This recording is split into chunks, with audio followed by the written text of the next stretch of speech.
episode of The Spotlight here in Afro TV and radio. My name is Issa, and I'll be your host. And today we're joined by George Joseph, who's a political activist and advocate. How are you doing today? I'm fine, thank you. George, how long have you been in this political space? Well, not that long, I just started because I feel this is the time, for youths to come out and do something, I just feel it's the right time. I mean, a lot of us know about, Nigerian politics, African politics. We were there for a lot of the riots that took place.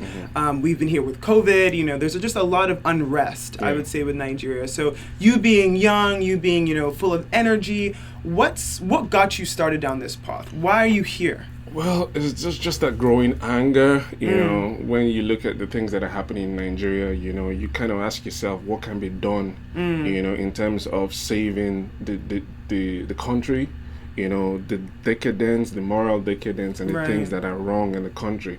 You ask yourself as an individual, do you have the capacity to run the country and make it a better place? And you ask yourself, the people that have been running the country, are they doing a good job? Right. And how long have they been running the country? And when did they start running the country? Because you look, back in history and you see that these people have been in power for 30, 40 years. Right. The same people. Running the same country. So if somebody like Obasanjo or Atiku have been vying for power at the age of 20, 30, then you ask yourself, at this age, why can't you do that? Right. What stops you from vying for power or trying to change things? Not the way they change things, because they just go and sit down and not do anything. But you want to do something. You want to make a positive impact. A difference. I Yeah. like this because, in our generation, I think it's so important for us to be involved and not just, wait till we're 40, 50, we, have a ton of money and then we're like, what else can we do when we go into politics? I think starting young and starting early is so important. And we saw that with the NSAS movement. We've seen that with a lot of different riots, actually, that's been going on in Nigeria, where youth primarily have been the ones saying, enough is enough. Yeah. We need a new direction, new leadership, and we can actually lead ourselves. Yeah. So when we think of Nigerian politics, where do you think youth primarily can slip in? Where can we start now? Well, you said everything with the NSAS movement. You could see a lot of youths getting angry and wanting to do something positive. And although they were shut down, but that kind of brought a realization that the youths are majority. And when it comes to politics, we see that when they want to campaign or do anything, the first people that they count on is the youths. Right. They take, because they're high in numbers. Exactly. And they are the workforce or like the brain behind everything. So if you look at the campaigns that are coming up now for 2023 elections, it's the same thing. They're going to the youths, they're giving them money, they're empowering them, they're doing all kinds of things to make the youths. But the youths now have to realize that, look, this power is not actually in the hands of these older folks. Right. It's in our hands. It's on ourselves. Yeah. Right. So my job, or why I started all this, is to activate the youths, to make them that, look, you're not too young to run. Gotcha.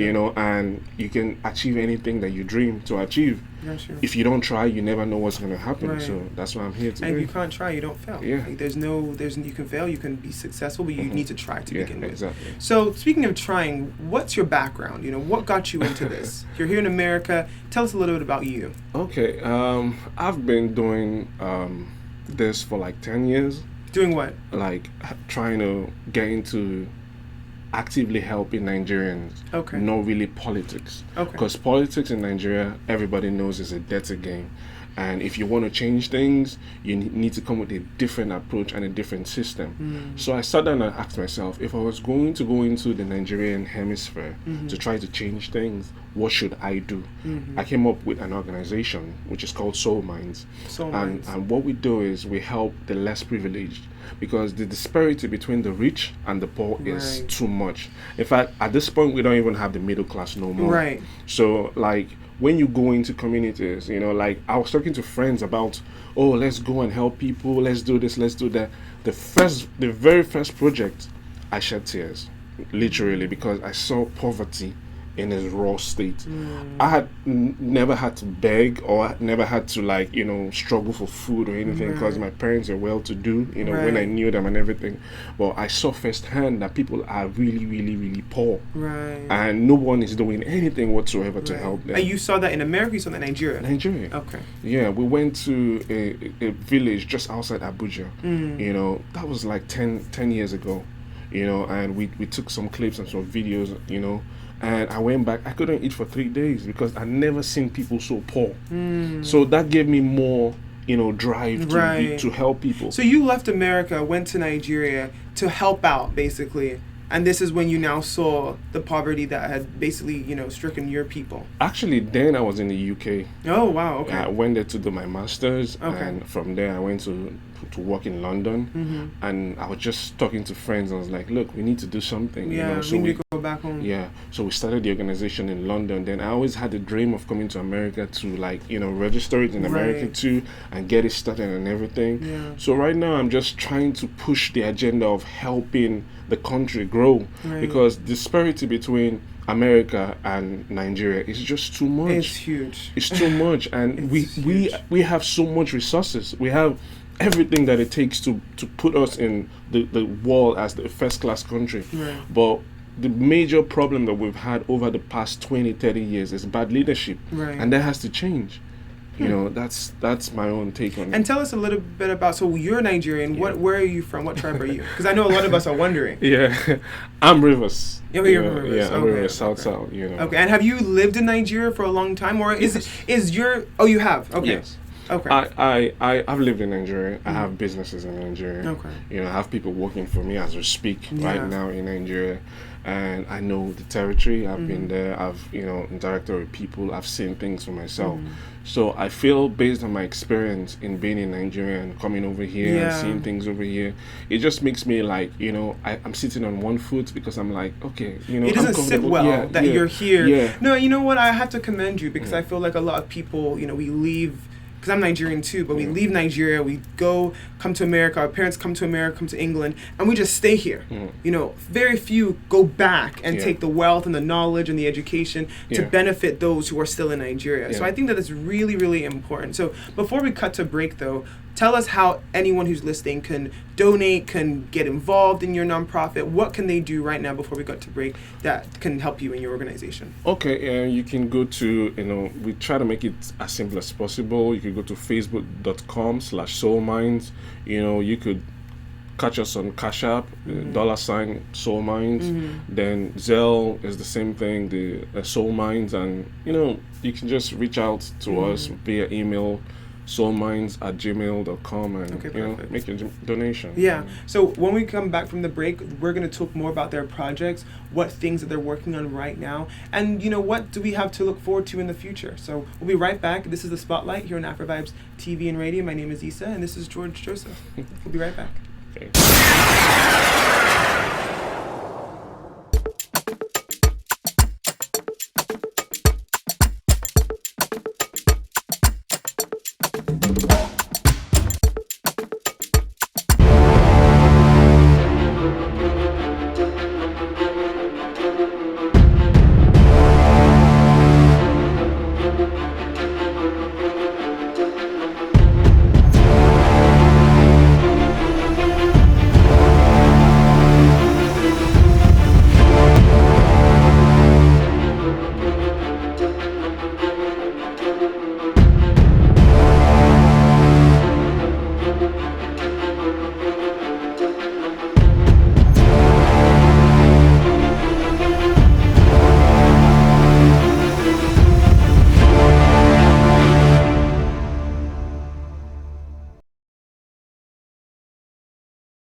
All right, guys, welcome back to the Spotlight here on Afro Vibes TV and Radio.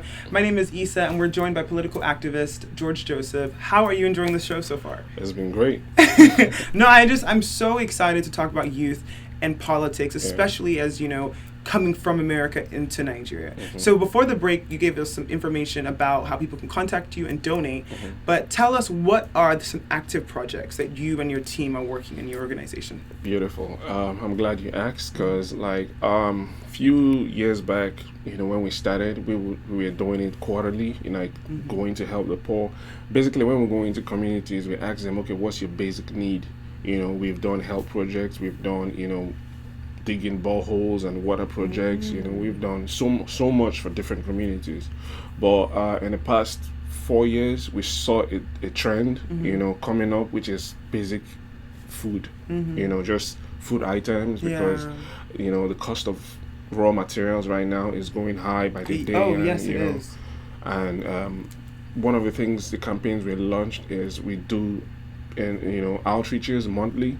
So we currently have one project this month, which is, at this last Saturday of every month, we go to different communities.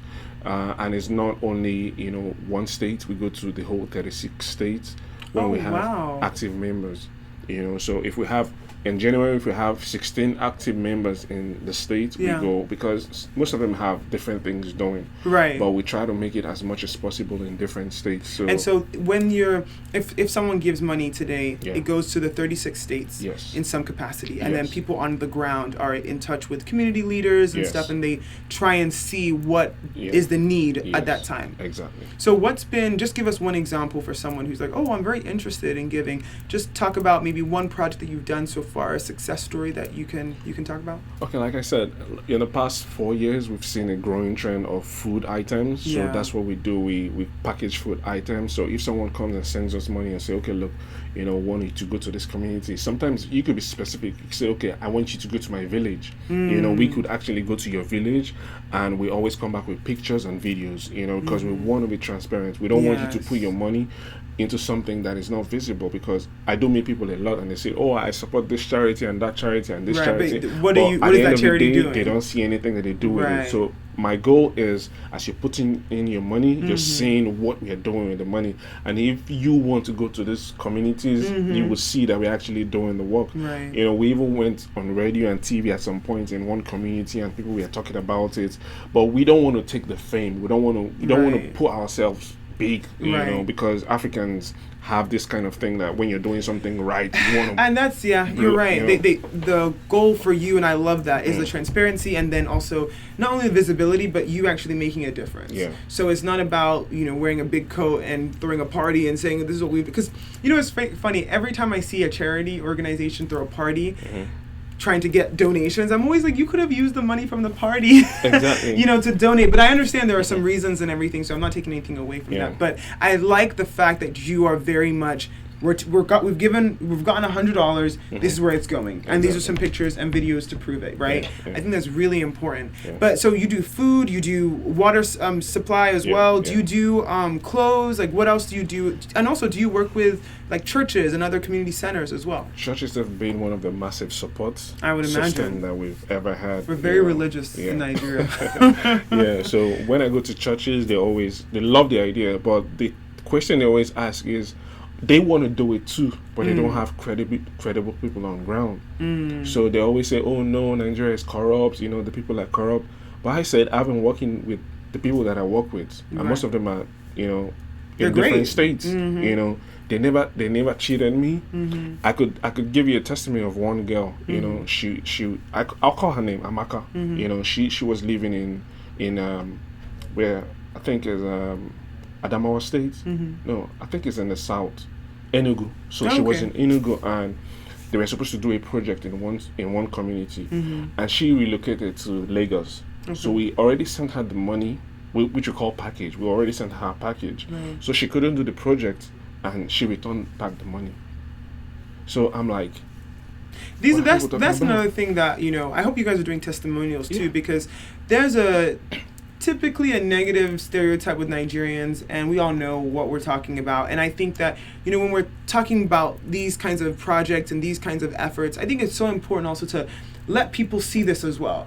Everyone sees what's on the news. This person's a fraudster, this person's this person's making their money in different ways. But when we have these kinds of testimonies too, I feel like it's so important to show who we are, because we are not just one type of people. And organizations like yourself are so important. That's why I like you coming onto Afro Vibes, to really show like, hey, we are a people that cares for our people.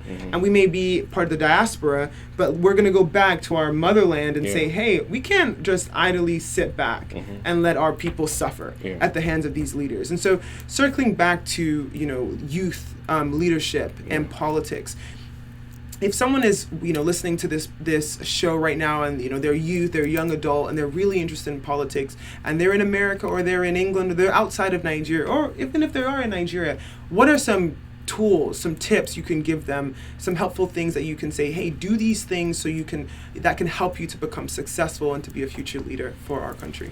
Okay, the first thing I would say is become affiliated with something that works, because in Nigeria a lot of things don't work.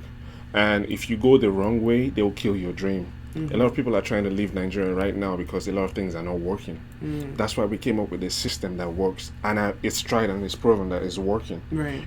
So some people call and like, okay, let me just give it a try, and they see that it's working and they just get stuck to it. And there are not many credible organizations like that. That I definitely or I deliberately didn't want to register it in Nigeria because I didn't want the influence. Let me tell you something. My dad was in government too. He went through, the circles, and some people are asking me, oh, why don't you start with, youth council chairman or, a lower position? I've been there. I've seen my dad struggle from, level 1 to one of the highest positions in government, as a permanent secretary. And he was representing the governor at the time in different functions and everything. So, but something came up in his, ministry, and one of the people, in government was like, look, don't do that project. Make sure you use the money and share it around. At the end of the day, my dad had to make a decision either to use the money for the project or share it for the people that he said he should share. And guess what happened? My dad didn't do it. He didn't do it, and he got fired. And that's how my dad left office. So with all the political pressure from his higher-ups, to disseminate the money around, he still chose to use the money for what it was supposed to be used for that project for the community, and then they fired him. And that's how my dad left office. So I won't encourage anyone going into politics the way it is right now in Nigeria. I would say build your own system, build your own team. It has taken me 10 years to get to this position that I am now before I said, okay, I want to come out.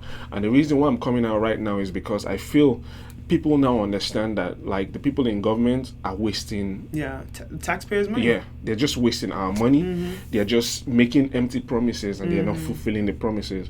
We had political candidates like Soere and the likes of them, Feladochi, that came up the last time, and they didn't give them audience because they believe so much in Buhari.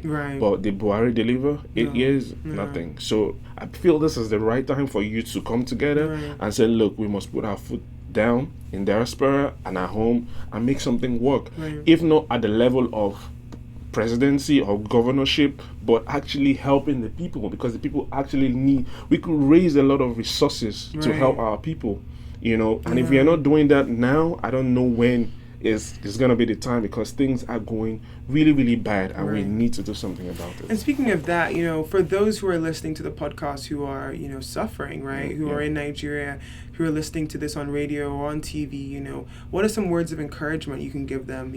I know your people are on ground too, but for those who haven't met them, for those who are, on different parts in the country, what are some words of encouragement you can give them? I'll say don't give up. No matter the struggle, no matter your hustle, don't give up. There's always help. And, with time, everything is going to get better. Some people have given up hope in Nigeria. Some people are planning to travel out. But my duty is to activate different campaigns like this. If different people that have the money, like Obi Kabana was talking about, why don't we come together the other time? And I was like, this is what I'm talking about. If Davido can come up and say, look, I'm setting up a campaign to help the poor. If Dibanj or Don Jazzy or anybody, all these social everybody's doing something to help the country. But what I see youth do is complain. We talk about the wrongs, we talk about, what's going wrong. And I'll point to you, one thing that made me really angry about this whole thing is I went to cut my hair one day, and this guy walked into the salon, and we got talking. I don't know what prompted the discussion, but he asked me, where are you from? And I was like, I'm Nigerian. He was like, oh, so you know the internet? I was like, what do you mean by that? So you know how to use the internet. And what he was invariably saying that the average Nigerian should be a Yahoo boy. Right, a fraudster. And that should change. Yeah. No, I appreciate you for doing this, because as I said, it's so important to change the narrative, right? We want to make sure that we are known for what we are, which are successful, passionate people that achieve great things. And we need to also take our achievements and go back to sow seeds as well on our motherland. And I think that's so important for us to do. Just imagine if 1,000, 1,000,000 of us are helping the country. Right. We won't have anything to talk about the leaders anymore. Right. We are building a road. Someone told me the other day that a community or an organization built a road. It's just to put together resources. Yeah. And things don't cost that much like people think, because if I tell you how much I give in packages to my, my downlinks or the people that work for the organization, you'll be surprised. But it goes a long way. Yeah, it does. Wow. Well, thank you so much for coming on to the station. Much. And I think, let's end with saying again where people can contact for donations, for more information. Let us know again on Facebook, on Instagram, Cash App, all the places that you can get donations and people can find out more about you. Okay. For my campaign, you could just go to Facebook and type George Joseph campaign, and it will come up. For my organization is Soleminds. You could go to YouTube and type Soleminds, it'll pop up. And you could also do Cash App, Cash App, Soleminds. You'll see it right there. And I think Zelle too. You could just type Soleminds and it'll come up. So perfect. That's where you can find me. Well, thank you so much, George, for coming on. I appreciate you, and I hope that we as a community continue down this road of helping and enlightening and really just giving back to our community. Thank you. Of course, and thank you guys for tuning in again. My name is Issa. This has been the Spotlight here on Afro Vibes TV, and our amazing guest. I just thank you so much, George Joseph. Thank you for coming onto the podcast. Thank you. Well, until next time, we'll see you later.